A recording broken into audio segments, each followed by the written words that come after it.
Good morning, good afternoon, good evening, good night.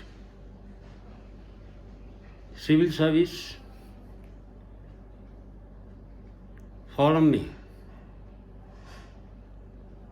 मैं sociology optional के सभी aspirants का स्वागत करता हूँ।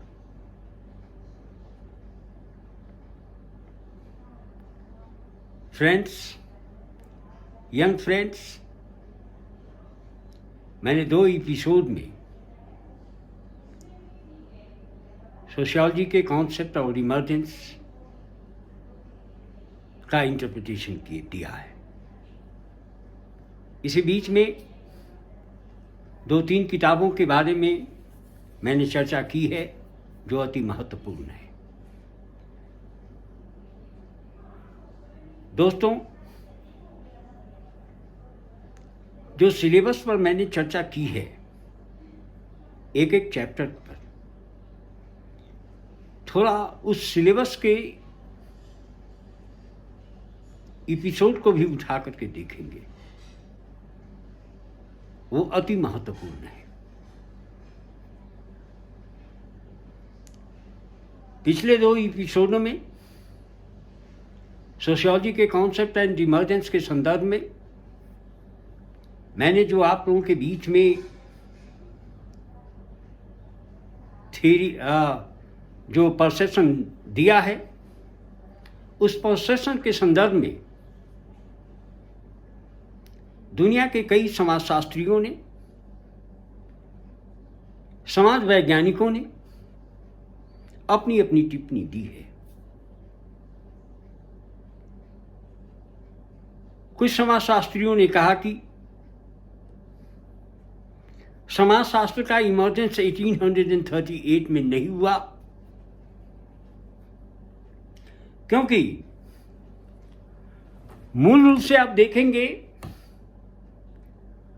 भारतीय परिवेश को, जो जिस दौर में जब फिलॉसफिकल मूवमेंट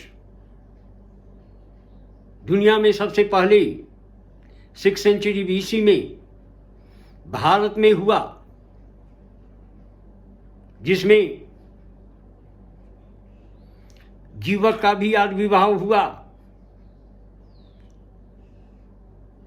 बुद्धा का भी इमर्जेंस हुआ, महावीर के थॉट भी आए और बहुत सारे थॉट उस समय आए हमारे बीच में। उसी दौर में चाइना में कन्फ्यूशियस, लाओ त्से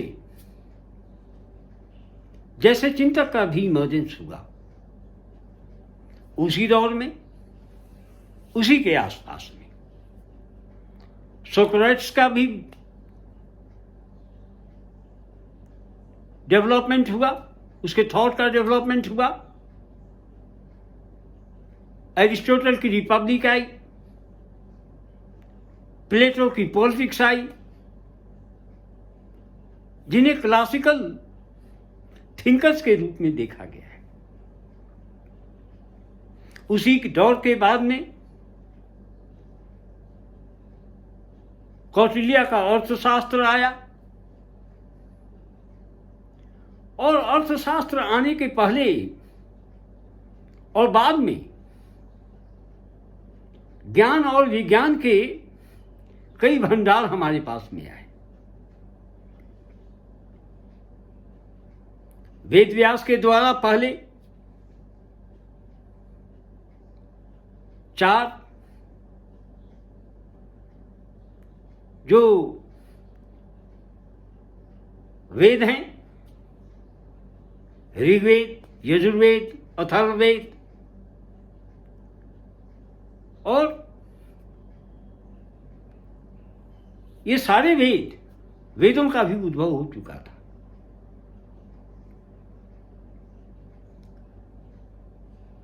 इनके भी ज्ञान वैज्ञानिकता से कम नहीं है। पूरा का पूरा ज्ञान मंत्रों पर नहीं, चिंतनों पर आधारित है।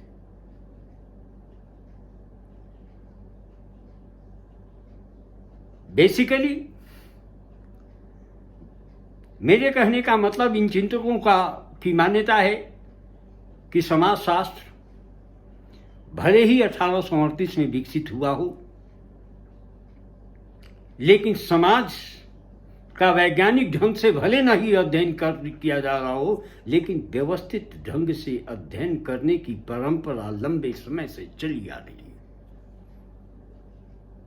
इसलिए अगस्त कुंट की जो राइटिंग है उसको केवल जिम्मेदार नहीं माना जाए समाजशास्त्र के उद्भव में। सेंट साइमन का जो दृष्टिकोण है वह दृष्टिकोण भी अति महत्वपूर्ण है। तो लेकिन इतना सत्य है कि 1838 से जब विकासवादी संप्रदाय के साथ Auguste Comte, Herbert Spencer, H Morgan, William Graham Sumner ने उद्विकासीय परिवेश में समाजशास्त्र के ज्ञान को वैज्ञानिकता का चोला पहनाकर समाज में घटने वाली समस्त घटनाओं का 5 आधार पर, जिसकी चर्चा हमने की है, उस आधार पर जो इंपेरिकल हो, आनुभाविक हो, प्रैक्टिकलिटी हो, क्वालिटेटिव ओरिएंटेशन हो, नॉन इथिकल हो और थ्योरी प्रोपाउंड करने की क्षमता हो। तो यहां से केवल इन चीजों इन परसेप्शन का डेवलपमेंट नहीं हुआ है। मेरा कहना ये है कि ये इस परसेप्शन के साथ जो मेथोलॉजिकल स्टडी की परंपरा समाजशास्त्र में ढली,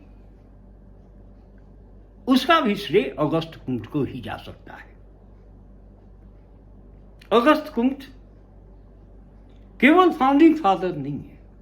कुछ लेक्चर के बाद में आप देखेंगे कि इन्हें फाउंडिंग फादर्स के रूप में भी, फादर के रूप में भी नहीं देखा जा रहा है।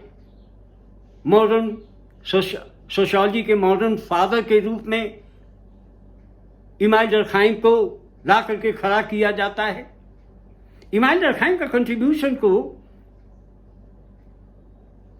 अगर हम नकारते हैं तो हम समाजशास्त्र को हांसी पर छोड़ देते हैं। लेकिन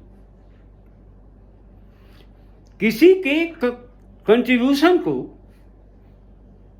किसी और के कंट्रीब्यूशन से के बल पर उसे कम नहीं किया जा सकता है। तो अगस्त कुंट का प्रत्यक्षवाद का सिद्धांत और विज्ञान और ज्ञान के संसरण के संदर्भ में जो चिंतन उसने प्रस्तुत किया है, कुछ लोग कहते हैं आर्म चेयर थ्योरेटिकल राइटर हैं अगस्त कुंट। सारी आलोचनाएं, समालोचनाओं को हम मद्देनजर रखते हुए यह स्पष्ट रूप से कहते हैं कि सोशियोलॉजी को और समाज में घटने वाली प्रत्येक घटनाओं का अध्ययन करने का सिलसिला जो है वह 1838 से जो शुरू हुआ उसका कदम अभी तक नहीं रुका है। और उसी के आधार पर अब देखें फ्रेंच रिवॉल्यूशन हो या अमेरिकन रिवॉल्यूशन हो, ग्लोरियस रिवॉल्यूशन हो यूरोप में, या रिनासा का पीरियड हो, रिनासा मूवमेंट हो, इन सारी धाराओं को मद्देनजर रखते हुए आप टीवी वर्तमान को पढ़ेंगे, वहां पर ये पूरी चर्चा की गई हुई है। लेकिन आपको पूरा पढ़ने की जरूरत नहीं है। ये जितने भी आंदोलन हुए हैं, जितनी भी क्रांतियां हुई हैं, चाहे लोकतंत्र का विकास हो या सामंतवाद का हनन हो, पतन हो, दूसरी तरफ जारवादी तंत्र का ह्रास हो, नाजिज्म का विकास हो, फासिज्म का विकास हो, मुसोलिनी और हिटलर हो, इन सारी चीजों का, इन सारी अवधारणाओं का एक वैज्ञानिक ढंग से एक कोने में बैठा हुआ कोई देखता है तो वह समाजशास्त्री है। तो ऐसी स्थिति में 1838 में जो पूंजीवादी व्यवस्था का विकास, फ्यूडलिज्म का पतन जो यूरोप में हो रहा था,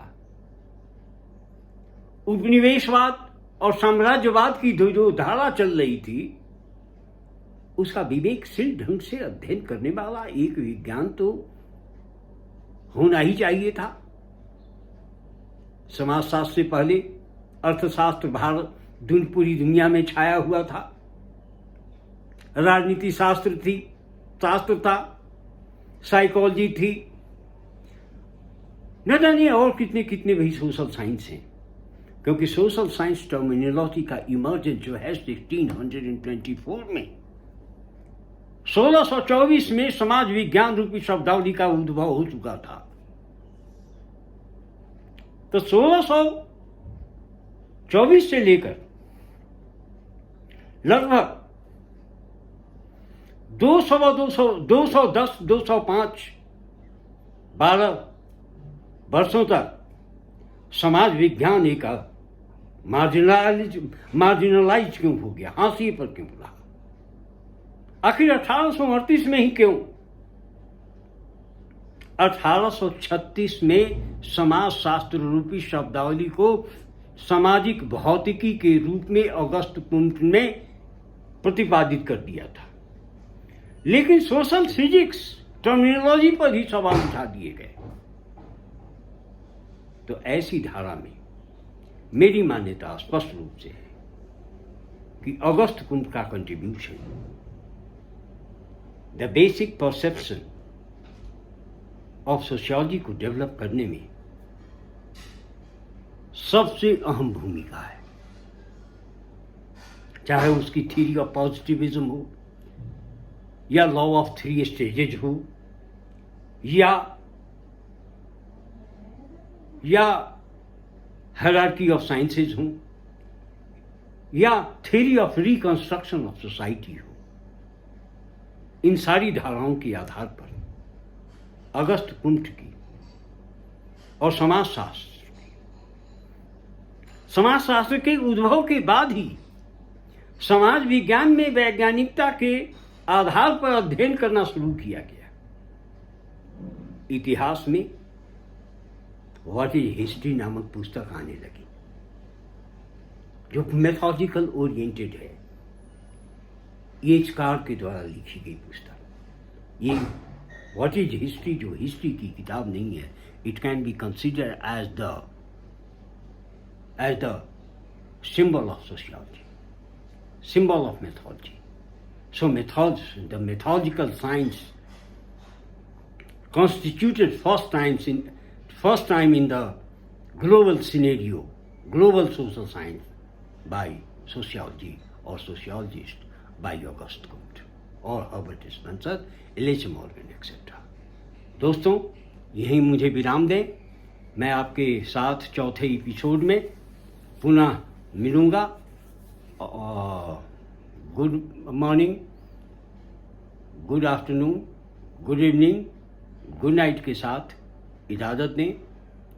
सिविल सर्विस फोरम को अपना सपोर्ट, लाइक, डिसलाइक, सब्सक्राइब करते रहें और मेरे साथ जुड़े रहें समाजशास्त्र ऑप्शनल को पढ़ने के लिए। Thank you very much.